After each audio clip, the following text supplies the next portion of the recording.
आप देख रहे हैं एबीटी न्यूज, हर खबर आप तक। अयोध्या का उदासीन आश्रम रानोपाली में स्थित है, जिसकी स्थापना 17वीं शताब्दी में हुई थी। यहाँ के श्री महंत आज हमारे चैनल पर जुड़ेंगे और इससे जुड़ी तमाम बातों को साझा करेंगे। उदासीन संप्रदाय क्या है, उदासीन परंपरा क्या है, इन सब विषयों पर वो प्रकाश डालेंगे और बताएंगे कि उदासीन संप्रदाय के लोग किस तरह की पूजा पद्धति करते हैं। इन दिनों वहाँ पे एक विशेष कार्यक्रम चल रहा है। आइए सुनते हैं भरत दास का क्या कुछ कहना है। आज हम अयोध्या के रानोपाली में पहुँचे हैं, जहाँ पे उदासीन आश्रम है।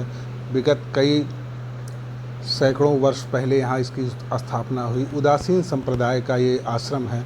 यहाँ के श्री महंत डॉक्टर भरत दास जी हमसे आज जुड़ेंगे और यहाँ पर एक कार्यक्रम चल रहा है, उसके बारे में जानकारी देंगे। साथ ही साथ इस उदासीन आश्रम की क्या महत्वता है, इस पर भी प्रकाश डालेंगे। महाराज जी, बहुत बहुत स्वागत है हमारे चैनल पे आपका भी बहुत स्वागत है। महाराज जी, ये जो आपका उदासीन परंपरा है, थोड़ा इस पर प्रकाश डाल दीजिए हमारे दर्शकों को, भक्तों को, ताकि वो जाने क्या चीज़ है इसके विषय पे। देखिए, हमारी जो वैदिक सनातन परंपरा है, जब हम वेद का अध्ययन करते हैं तो वेद में हमारी जो परंपराओं के बारे में प्रतिपादित है, एक होता है निवृत्ति मार्ग, एक होता है प्रवृत्ति मार्ग। द्विविधम प्रोक्तम धर्म, एक दो प्रकार के धर्म के बारे में बताए गए हैं। एक निवृत्ति मार्ग, जो कि हम लोग निवृत्ति मार्ग परंपरा के हैं, उसी में हमारी जो वैदिक सनातन परंपरा के अनुसार उदासीन शब्द का वास्तविक अर्थ होता है उद मने ब्रह्म, आसीन माने निरंतर ब्रह्म में चिंतन करने वाले, उसको कहते हैं उदासीन।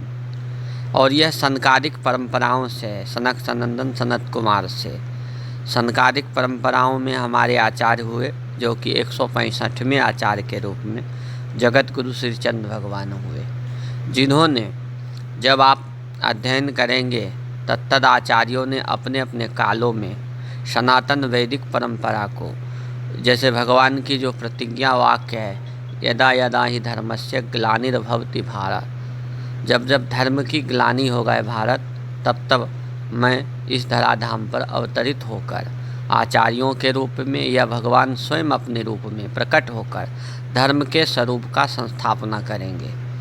जिस काल में जगत गुरु श्री चंद्र भगवान का अवतरण हुआ, अवतरित होकर इस धराधाम पर, उस काल को यदि आप अध्ययन करें, उसको कहते हैं मध्यकाल, जिसको कहा जाता है भक्ति काल।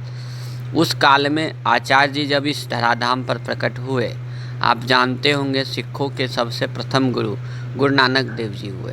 उनके ज्येष्ठ पुत्र भगवान जगत गुरु श्री चंद्र माता सुलक्षणा के गर्भ से, क्योंकि दिव्य महापुरुष के यहाँ ही दिव्य लोगों का अवतरण होता है। क्योंकि गुरु नानक जी का जब चरित्र आप देखेंगे, उन्होंने भी सनातन वैदिक परंपरा को रक्षा करने के लिए इस धराधाम पर अवतरित होकर पंजाब, लाहौर, पाकिस्तान, हरियाणा, हिमाचल, तत्त कश्मीर में जाकर सनातन वैदिक परंपरा को अपने लोकवाणी के माध्यम से सनातन क्या है, राम क्या है, कृष्ण क्या है, महापुरुष क्या है, उनके बारे में गुरु नानक जी ने भी बताया। उन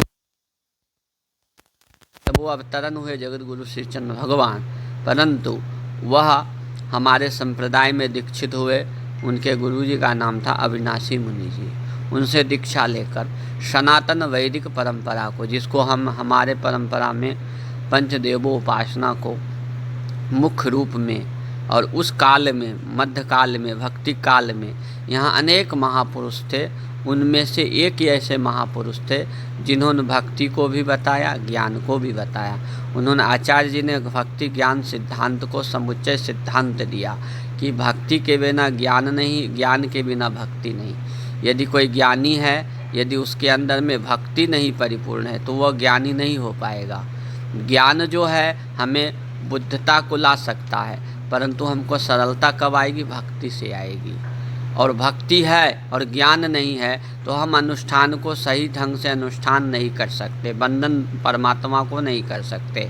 इसीलिए हमारे आचार्य जी ने इस धराधाम पर पूरे भारत में, आर्यावर्त में घूमकर सनातन वैदिक परंपरा को इतने विस्तार से उन्होंने विस्तारित किया, जिसका यदि उनके जीवनी में अगर देखेंगे तो उन्होंने हर पहलू को देखा, हर सिद्धांत को देखा। जहाँ भक्ति की आवश्यकता हुआ, भक्ति माने चमत्कार की आवश्यकता हुआ, उन्होंने वहाँ चमत्कार भी किया। जहाँ ज्ञान की आवश्यकता हुआ, उन्होंने ज्ञान को भी बारे में बताया।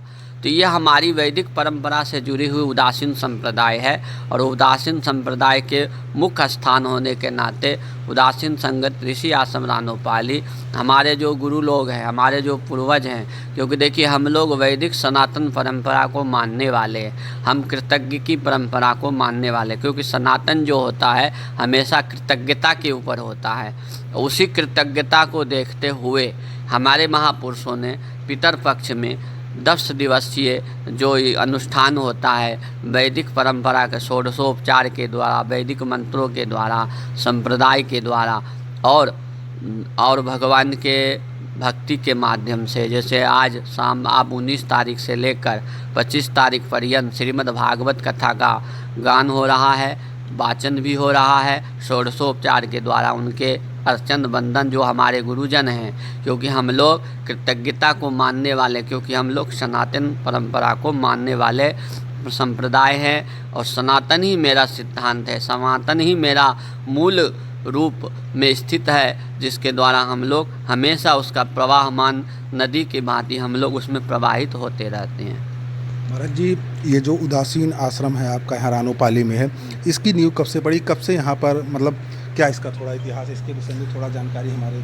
देखिए, सनातन वैदिक में इस उदासीन आश्रम के बारे में यह है कि 1700 शताब्दी में परम पूज्य ब्रह्मलीन गुरुदेव संगत बख्श बाबा यहाँ आए और उन्होंने उस समय के जो राजा थे, अनेक राजाएं थे, अपने प्रभाव के माध्यम से उन्होंने अपने चमत्कार के माध्यम से, अपने ज्ञान के माध्यम से प्रवाहित करके उस समय के जो भी राजा लोग थे उन्होंने महाराज जी के तपस्या, तो 1700 शताब्दी में इसका स्थापना हुआ।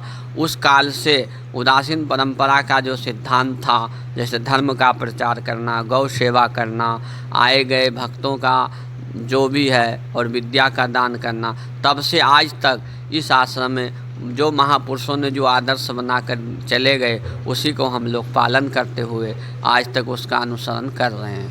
महाराज जी, यहाँ के कुछ विशेष आयोजन, जैसे विशेष आयोजन होता है, जैसे गुरु पर्व है जो हमारे यहाँ महत्वपूर्ण माना जाता है। हमने अभी आपको बताया था कि हम लोग गुरु परंपरा को मानने वाले, हम सनातन परंपरा को मानने वाले, हम लोग कृतज्ञता के परंपरा को मानने वाले हैं। तो हम लोग विशिष्ट आयोजन, जैसे श्री चन्नवमी होता है, हमारे आचार्य जी की जयंती होता है, गुरु पर्व होता है, रामनवमी होता है, जन्माष्टमी होता है, अभी दशहरा दुर्गा पूजा का हवन निशा हवन होता है।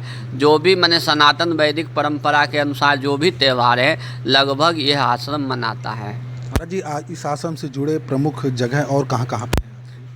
आश्रम से जुड़े हैं, जैसे आप जब भ्रमण करेंगे, हमारे जो हम लोग का पद्धत है पूरे भारत में जुड़े हुए। आप अयोध्या देख लीजिए, आप इलाहाबाद जाएंगे तो इलाहाबाद में देख लेंगे, आप बनारस जाएंगे बनारस में देख लेंगे, लखनऊ में, माने अब इसका कोई सीमा नहीं, पूरे भारत में हमारे अनुयायी लोग हैं। तो आपने देखा हमारे साथ डॉक्टर भरत दास जी जुड़े हुए थे, जो कि इस आश्रम के, उदासीन आश्रम के श्री महंत हैं, जिन्होंने पूरी जानकारी आपको बताई। उन्होंने बताया कि उदासीन आश्रम की जो परंपरा है, जो कल्चर है, वो सनातन से ही है, बस एक अलग तरह के भगवान के उपासक हैं जो प्रभु श्री भगवान के, अपने सनातन के लगातार ध्यान में रहते हैं, मतलब एकांतवास के रूप में थोड़ा यहाँ पे साधना होती है। इसका विषय ये है, जो प्रभु के उपासक लोग हैं उनकी अलग अलग पद्धति होती है, अलग अलग तरीका है अपने भगवान को, कोई वात्सल्य रूप में, कोई पिता रूप में, कोई गुरु रूप में और कोई किसी रूप में भजता है। तो उसी से जुड़ा हुआ ये आश्रम है और यहाँ की एक अलग पद्धति है प्रभु के ध्यान की, स्मरण की और एकांतवास में उनके ध्यान की। AVT से मैं आनंद त्रिपाठी, अयोध्या।